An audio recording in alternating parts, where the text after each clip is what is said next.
What you're about to experience is one man's quest to see beyond the tumultuous period we're in and to envision what lies just beyond our grasp, yet well within our reach. Welcome to Larry Rifkin's America Trends, where the future has arrived, and it's just in time.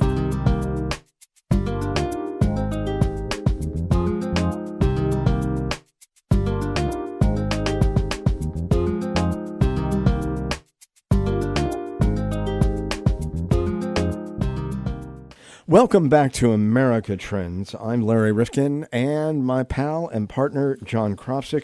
And John, we've tried to delve into this topic a number of times because it's really an important one. When did we begin to break up as a nation? Again, when did we fall out of love with each other? I guess is the question. Well, I don't know. I think we've always been on different sides, but I think social media now that lets us really bunch together and only want to hear what we want to hear and, don't really care or want to fight the other side because, So you think we were more civil about it? I think even past, during the yes. Civil War, we were more civil with each other. I don't know about that. That was pretty bad, the Civil War. Well, there are a lot of people who might even go back to a certain point in time, depending upon what generation you're from.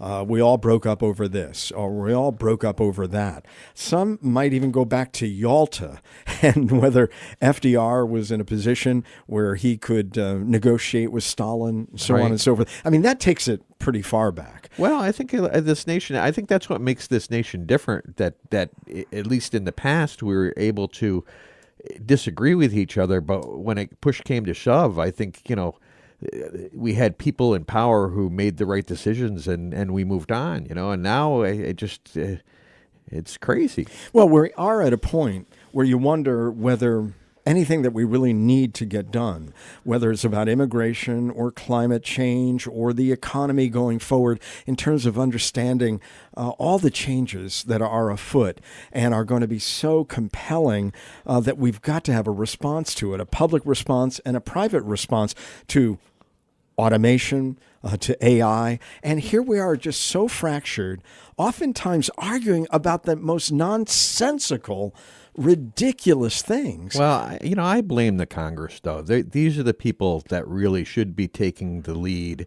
They're the lawmakers. They're the people that really can do immigration. They can do all these things. They can take a lead in climate, in pollution. Yes, I agree with you, but I'd like to have a sane executive who might actually want to delve into these topics, I think if we had a sane Congress, I think that would force his hand. Right now, everybody's out of control. Yeah, you're absolutely right. And it's interesting, not that I want to have the system that the Chinese have. Don't get me wrong, because I don't want all power vested in one individual. And they have never given as much power to any one individual since Mao. We're talking about Xi. But we're hearing that their hard power, their soft power, their economy, that they're all moving along with warp speed to continue to rebuild that nation and to continually modernize it. Well, they're building their military. I mean, they want to be the top dog. Yeah, they do. And they are going to have the largest GDP in a couple of years. And, unless we get, our Congress is asleep at the wheel, our executive branch is asleep at the wheel, who knows what the Senate is doing. Unless we get the money out of Washington, I think that's our only hope would be to get the money out of Washington and get it to... Well, that way we could then maybe they could act on real legislation and not stuff that Oh, okay. You mean the private interest monies out of Washington? Yeah, exactly. Well, we need some monies for communities across the country to rebuild their infrastructure and on and on. But here we're going back to, where did this all begin?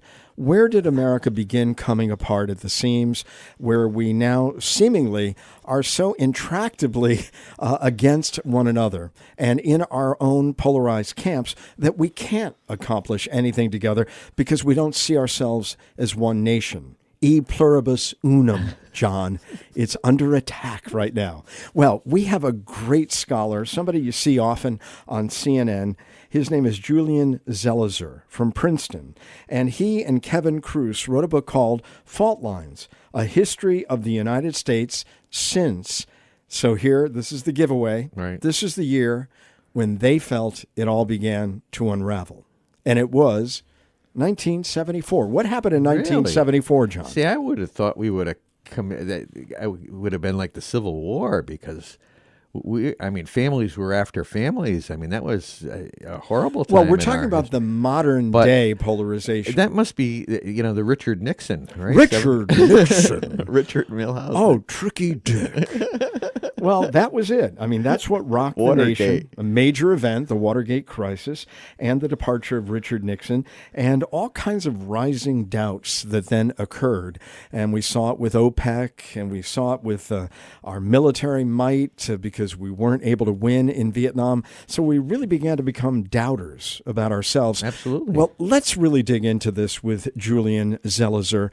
It's so important. When we saw this fissure in America, something we were not able to repair, when did this occur, and how can we deal with it today when we're all on these fault lines in America? And we do it with Julian Zelizer now on America Trends. With us on the line is Julian Zelizer, and he's a Princeton professor of political science, and he and his partner Kevin Kruse have written the book called Fault Lines, A History of the United States Since 1974. Of course, we all remember 1974 and the aftermath of Watergate. Why did you start at that point? What was so seminal, and what has been kind of a continuous stream of dysfunction since that time? Well, we wanted an event that would really capture all the turmoil and tensions that had unfolded and been building up for over a decade. And we really thought that the resignation of President Nixon in the middle of his second term was an important way to capture what was going on and how we start to move into this new era of American politics. So his resignation really is a culmination of tensions that had been building over the presidency and politics in general, the tensions over Vietnam and all the social conflict that had been unfolding, and that's how we chose that, and it brings us really nicely into the new era of fissures and division in many different ways. And it's also the year it happens. There's so many things going on that are important to our story. We're still reeling from an energy crisis that starts in 1973 with high gas prices. The economy is really starting to sputter more broadly. And all the questions about the role of the United States are really front and center. So it's both Nixon himself, but everything that surrounds him at this key moment. And let's go back to the 1960s. I grew up in the 60s, and what a tumultuous decade that was. And it upended a lot of conventions about our culture and about our politics, and another generation wanting its say. I mean, how important is understanding the 60s to understanding the 70s and beyond? It's really important, and as historians in the book, we kind of move back and forth in the early chapters to give you some of that context of what was going on. And one of our claims is that the United States is always a very divided country, and there's always big fault lines that separate us. And certainly in the 60s, you saw all those play out. But what was important is between the 40s and the 60s, you had these institutions which pushed back against some of that. So you had, for example, in the media, the dominance of just a handful of network television news broadcasts that really were quite important to shaping the national narrative, along with a few newspapers. You had unions, which created an institution that wove together people from different sectors of American society. And you had a strong federal government, which often acted as a unifying force right through the end of the 60s. And part of the tumult of the 1960s is that there's a lot of distrust and anger that emerges toward many of those institutions. And the story we tell is as those wither, as those weaken in strength, they are not replaced with comparable institutions, but rather we create different parts of our politics, of our media, even social movements that pull us farther apart. When I go back to the 60s and I think about some of the issues that had been untended for so many years, the Civil Rights Act, the expansion of Medicare, a whole range of things that brought some people into the process who had previously been excluded. And then, of course, we had Nixon and the Southern strategy so as to divide after this kind of running start of bringing more people in. There was this almost immediate backlash to that. That's exactly right. President Nixon is a very shrewd politician, and he understands that the enormity of a lot of the changes in the 1960s also created opportunities to tap into the opposition that existed. So certainly in the area of race relations, Nixon was very aggressive in moving forward with the Southern strategy and trying to appeal to what had been a very democratic region, the South, by stirring up some of the backlash towards civil rights legislation, toward the Black Power movement. And that strategy of turning toward polarization as a positive strategy, meaning that the goal was really just to focus on your side of the aisle and to make sure that they all came out to vote, that your messages resonated with them, and just to get a little over the 50% that you needed. That strategy, which Nixon very much helps pioneer, remains right through this day a centerpiece of how American politics works. Absolutely. I was just watching the documentary, Get Me Roger Stone, and I'm reminded that he was the man who perfected a lot of these techniques, along with Lee Atwater and others.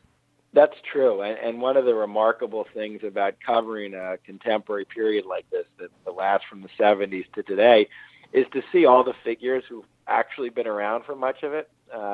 They've been in and out of different stories. Roger Stone is a classic example of that. He really makes his name working for Nixon, employing dirty tricks.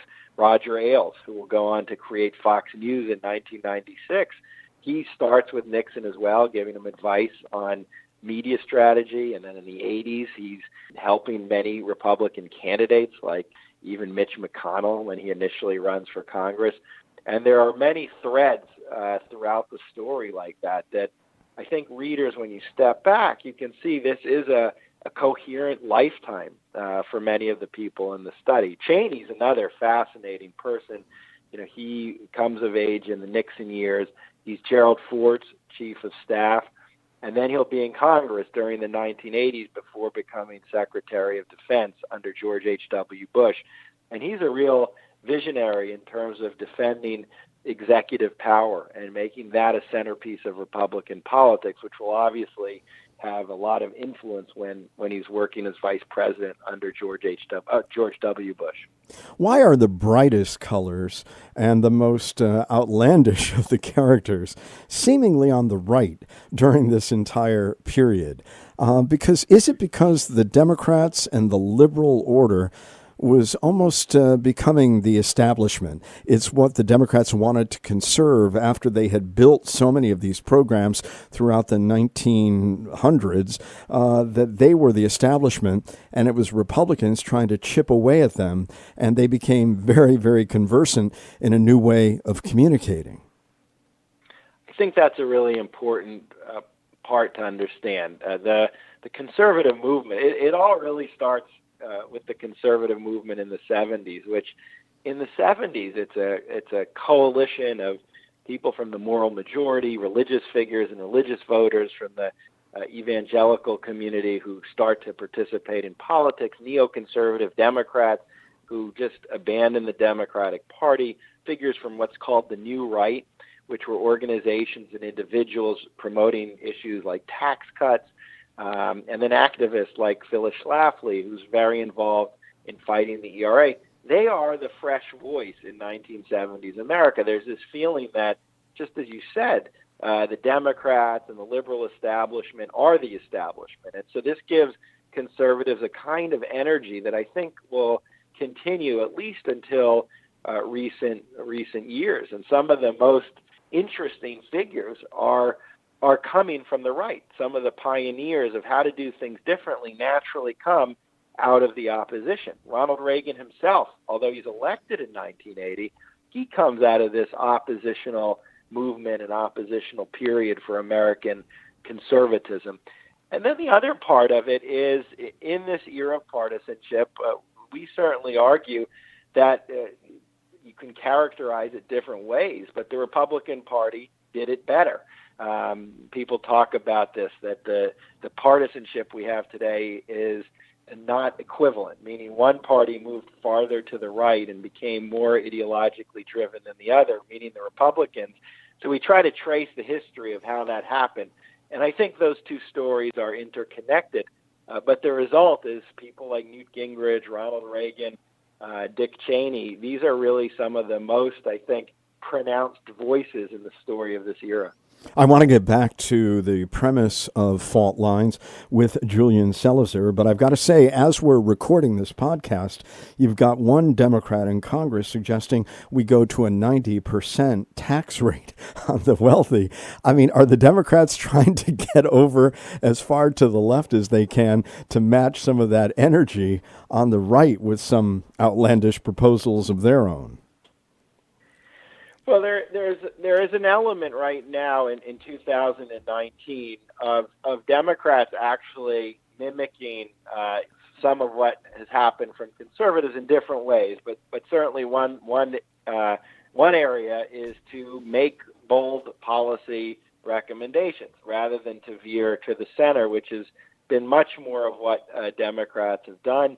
There's a number of issues now on the table, the 70% marginal tax rate, which again, that was, before the period we study, that was very much the law in this country. Those were the rates we had, and those have been knocked down. But I do think you have right now a pretty vibrant debate that's unfolding within the Democratic Party now that they're obtaining some power back, and those will be difficult to contain. I think there's going to be some real fissures within the party that the leaders are going to have to figure out, where to go and how do you put those ideas together with Democrats who certainly don't want to move in that direction. Well, I just interviewed Ian Shapiro for another podcast, and he's got a new book, a Yale professor, called Responsible Parties.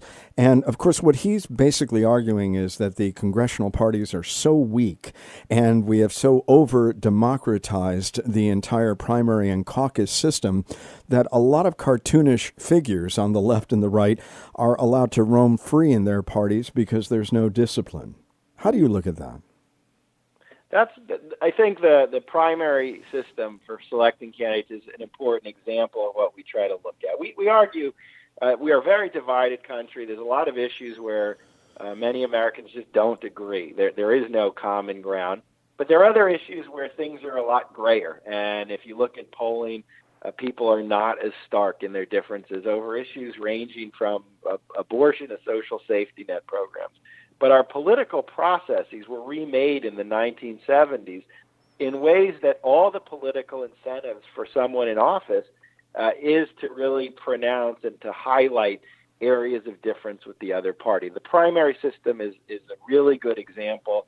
It takes shape between the late 60s and early 70s for the Democratic Party. They reform their system, and the convention loses its weight in terms of deciding which candidate will get the party support.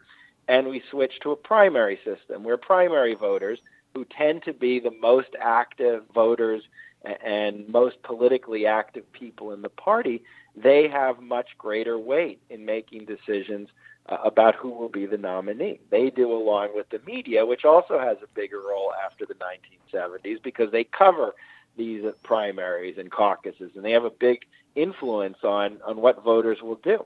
So that's a real concrete reform that we see take form, which since the 70s explains part of why we have such a divisive era in American politics. It's more than a leader, it's more than any person, it's actually the process of politics. So I think that is one area that if people are serious about wanting to move to a less divisive period, those are the kinds of areas of reform that will be really important to look at. I grew up in an era when we had leaders like Hugh Scott on the Republican side, Mike Mansfield from Montana as a Democrat, Jacob Javits was in the Republican Party, Nelson Rockefeller. What happened to the big tents?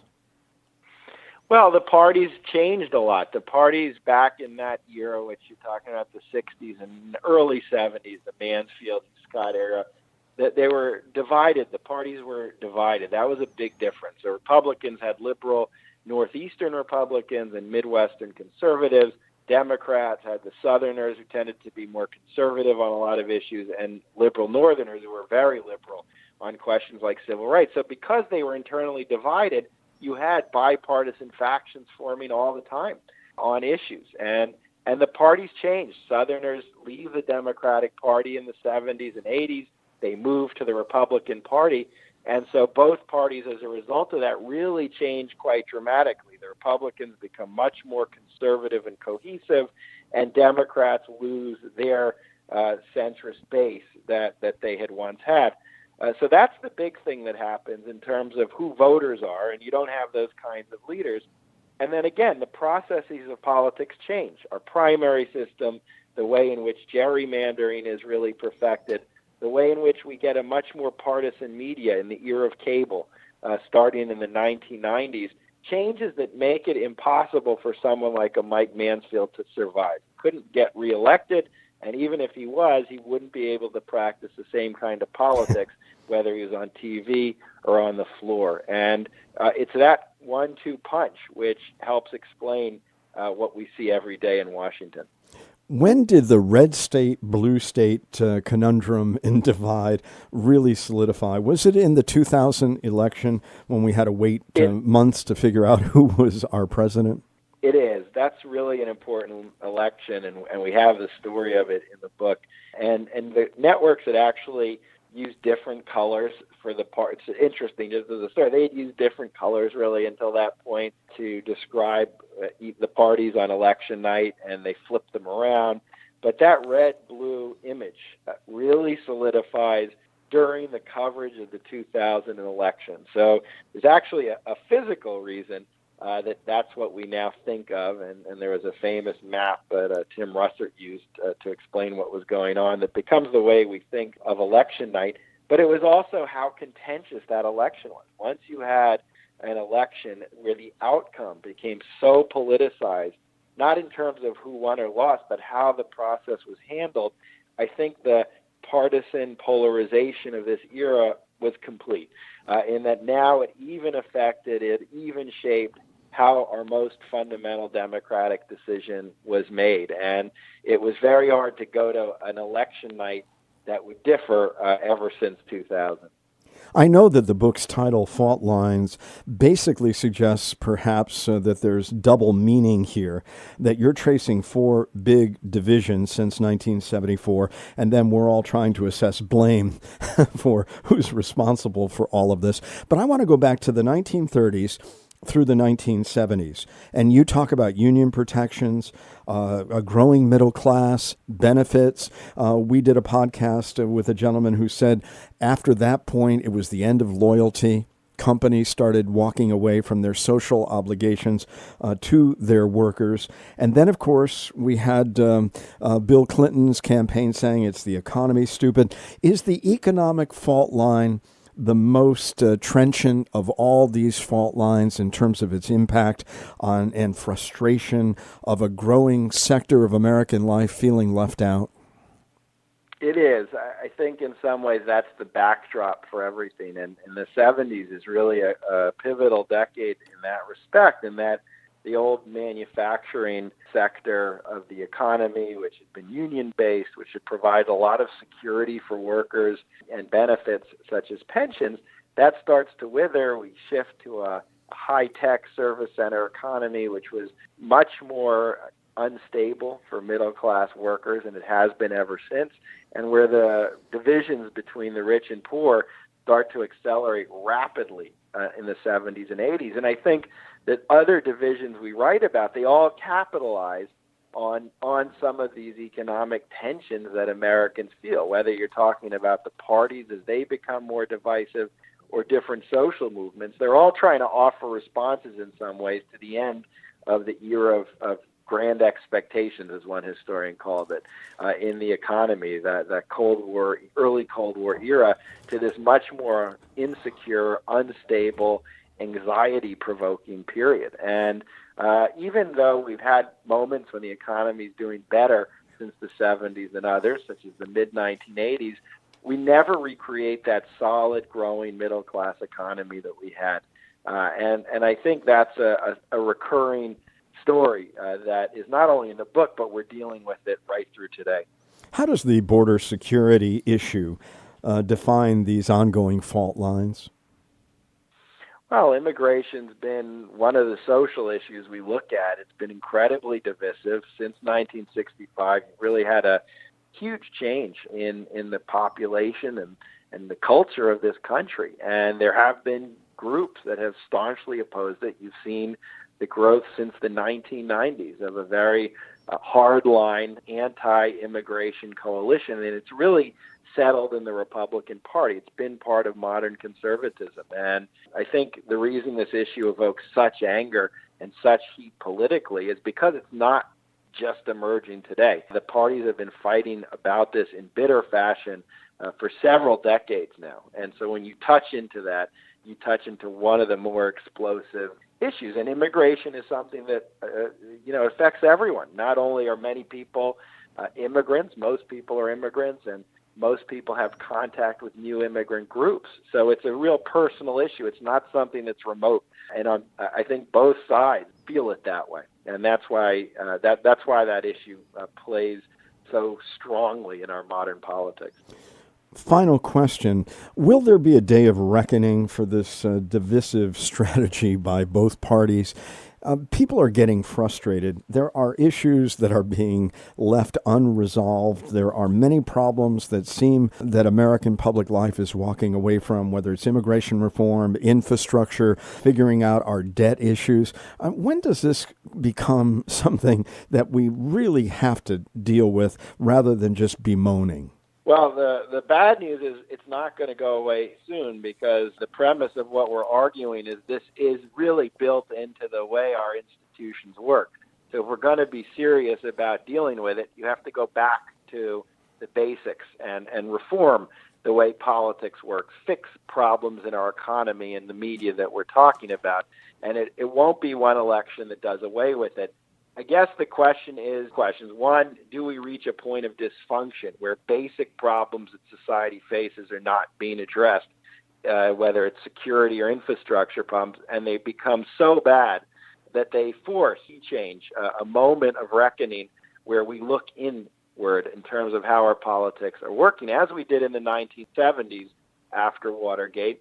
And two, do social movements push politicians to do things differently? Our book shows again and again social movements, from the conservative movement of the 70s to the Parkland student movement recently, can have a really big effect on changing what politicians think is reasonable or what is possible. And I think it's going to be a combination of movement pressure and a national willingness to deal with our institutions is the only way we get beyond where we are today. But it won't happen in the near term. It's going to be a long and difficult period of work.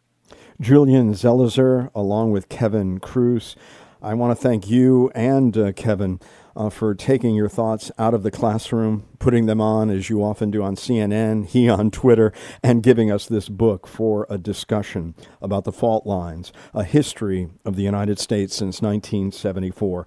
Julian, thank you for being with us today on America Trends. Thanks so much for having me. Hey, Larry. Yeah, what's up, I John? got some exciting news for you. Well, let's hear it. We're part of the MHNR network. And where can we find that? That's MHNRnetwork.com. I'm going there right now. All right.